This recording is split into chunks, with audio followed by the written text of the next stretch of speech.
Bonjour à tous, alors dans cette vidéo, on va voir ensemble, via les énergies, quel travail on peut faire durant le mois de juillet, comment s'améliorer, sur quel point focaliser notre attention, sur quel point se remettre en question, comment aller de l'avant et comment tirer profit de ce mois à venir.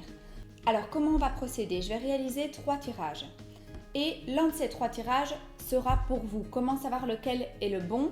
Je vais vous présenter 3 pierres, vous allez choisir intuitivement celle qui vous parle et ensuite vous pourrez aller voir dans la description, je vous référerai à partir de quelle minute vous pouvez regarder la vidéo en fonction de la pierre que vous avez choisie.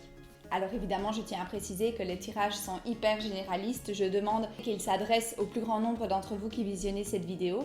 Certaines infos qui ressortiront de ce tirage vous parleront et c'est que vous pouvez en tenir compte, puis il y en a d'autres qui vous sembleront un peu loufoques ou qui ne correspondront pas à votre état d'esprit actuel ou à votre vie actuellement. C'est pas grave, c'est que c'est pas pour vous, c'est que ça s'adresse à quelqu'un d'autre qui a sélectionné cette pierre-là aussi. Donc je vous présente les 3 pierres. La première, c'est le quartz rose. La deuxième, c'est la pierre de lune.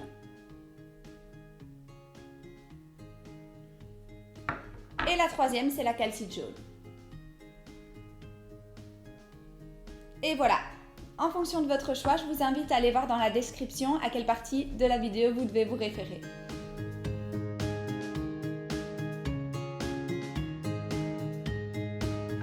Je vais faire le tirage pour toutes les personnes qui ont choisi le quartz rose. C'est parti.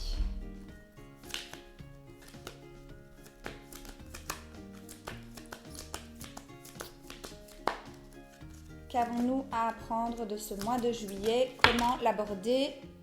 Ah, eh bien, apparemment, on va en tirer une leçon ce mois de juillet. C'est comme si on était à l'école. Ben oui, fatalement, être en vie, c'est être à l'école. La vie, c'est une école qui est faite de cheminement, d'épreuves, d'apprentissage. Et donc, le mois de juillet va être, pour vous qui avez choisi le quartz rose, une période d'apprentissage où vous allez en tirer des leçons. Donc, il faut vraiment être à l'écoute de ce qui vous arrive et essayer de comprendre, non pas de manière intellectuelle, mais avec le cœur. Être à l'écoute des événements qui vous arrivent et comprendre comment ça modifie votre cœur et comment ça le fait grandir.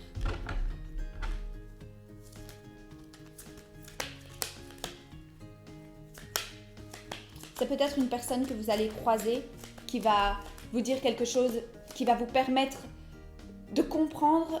Ça peut paraître simple parfois. Parfois, il y a des pièces qui tombent dans notre tête comme ça pour des événements hyper simples mais qu'on n'avait jamais vraiment compris. Et bien là, tout d'un coup, on acquiert la connaissance.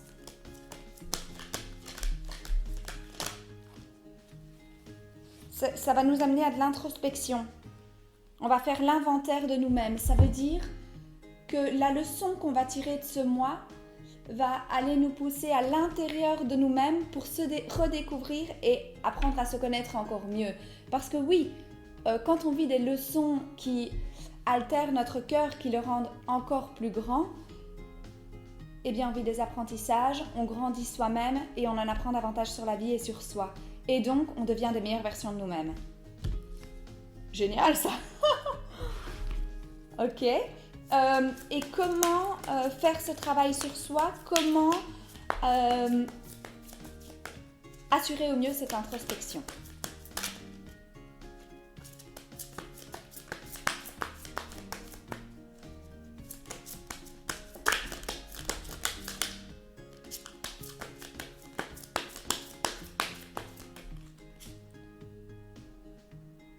En revendiquant vos limites.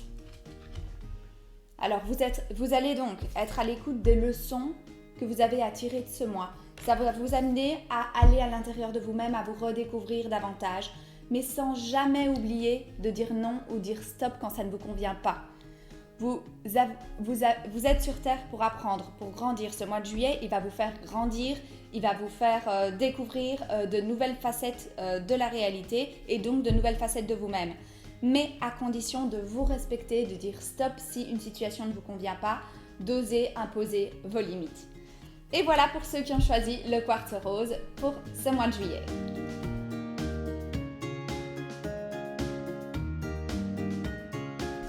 Alors à présent, passons à ceux qui ont choisi la pierre de lune.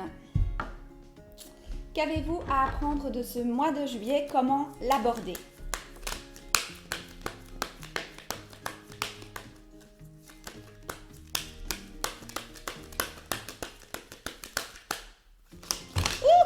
il y a trop de cartes, il m'en faut moins.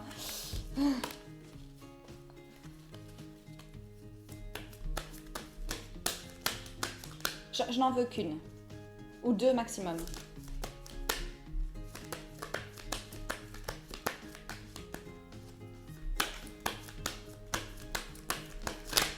Oh, mais enfin. Ouh là là, bon, il y en a 3, on va prendre les 3.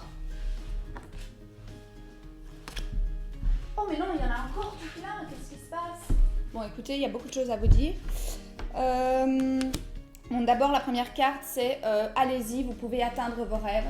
Donc le mois de juillet c'est le moment de mettre les actions, les choses en place pour vous diriger vers ce qui parle à votre cœur, vers ce qui vous semble juste, vers vos rêves. Et pour ça, le pourpre est de votre côté, c'est-à-dire le troisième œil, la clairvoyance. Vous allez être intuitif, vous êtes capable de voir les choses qui peuvent vous faire du bien et qui sont justes pour vous. Vous allez, en suivant vos rêves et en étant à l'écoute de votre intuition, résoudre les problèmes actuels de vos vies. Ça va aussi engendrer une bonne santé. Le mois de juillet, on vous invite à manger sainement et équilibré en écoutant votre corps. Ça va vous mener vers la guérison. D'ailleurs, on tombe aussi, ici, ça représente la guérison, la mère, la fécondité. Et de fait, vous avez choisi la pierre de lune, c'est le côté féminin sacré. Et donc, ça vous rallie à votre côté féminin. Et si vous êtes un homme, sachez qu'on a tous une part de masculin et de féminin. Le féminin, c'est quoi? Encore une fois, c'est l'intuition, c'est la réflexion, c'est la lenteur, c'est s'accorder le temps de réflexion avant de passer à l'action. Donc ici, on vous dit, vous êtes dans une phase en juillet de guérison. Vous allez être à l'écoute de votre intuition, de votre côté féminin pour pouvoir prendre les meilleures décisions pour passer à l'action et vous diriger vers vos rêves. En prenant soin de vous, ça va guérir votre santé et vous allez bien vous alimenter. Voilà, c'est ce qu'on vous conseille de faire ce mois de juillet.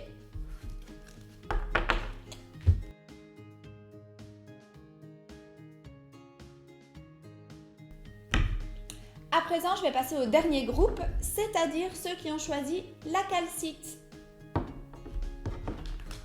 Alors, pour ceux qui ont choisi la calcite jaune, que vous conseille-t-on de faire ce mois de juillet? Comment aborder le mois?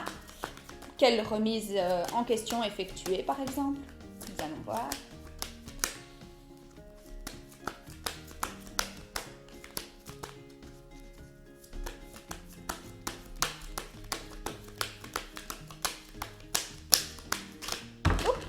Ah ben il y en a 3. Ah, vous devez être à l'écoute de votre intuition parce que vous êtes capable de percevoir les choses avant qu'elles arrivent, de les ressentir. Donc vous avez cette capacité de prémonition en juillet. C'est un point d'achèvement, de culmination. Le mois de juillet, vous allez pouvoir mener un projet à terme. Une intention va arriver dans la matière. Une intention que vous avez développée ces derniers mois va se concrétiser. Ça va se présenter sous forme de renaissance. Vous allez être libéré, vous allez intégrer quelque chose de nouveau. Et vous devez être à l'écoute de vos rêves parce que vos rêves sont là pour vous guider, vous donner des conseils pour pouvoir... Ah ben peut-être que vous allez faire des rêves prémonitoires. Peut-être qu'au mois de juillet, vous devez être à l'écoute de vos rêves parce que c'est des rêves prémonitoires qui vont vous aiguiller pour pouvoir savoir ce qui va se passer suite à des décisions que vous avez prises. Oui, donc je vois achèvement, renaissance. Le mois de juillet, c'est l'achèvement d'une période de votre vie, peut-être de projet, mais ça peut être aussi d'une partie de vous-même. Vous pouvez lâcher des parties de vous qui ne vous correspondent plus et vous nourrir de nouvelles. C'est pour ça qu'on voit le serpent qui représente la renaissance. Vous allez changer de peau, vous allez vous renouveler. Cet été, vous allez être purifié, vous allez vous renouveler en étant à l'écoute de vos rêves et de l'instinct que vous avez de sentir comment les choses vont se passer. Et voilà, c'est tout pour aujourd'hui. J'espère que ce tirage vous aura parlé, que vous pourrez en tirer profit durant ce mois de juillet. D'ailleurs, je vous souhaite à tous un bon mois de juillet. Si vous avez aimé cette vidéo, vous pouvez vous abonner à ma chaîne YouTube, la liker et on se dit à bientôt pour les prochaines vidéos.